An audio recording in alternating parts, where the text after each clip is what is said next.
Setelah 30 tahun bersama Honda, Repsol akhiri sponsorship di MotoGP pada 2024, tapi mereka siap kembali di 2026.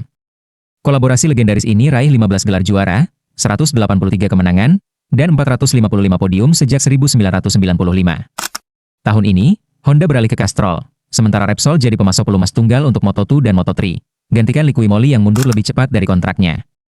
Di tengah akuisisi Dorna oleh Liberty Media, yang juga kelola Formula 1, MotoGP hadapi era baru. Liberty tengah pelajari olahraga ini untuk ciptakan strategi unik. Repsol kembali, tapi dengan rencana apa? Nantikan kabar terbaru.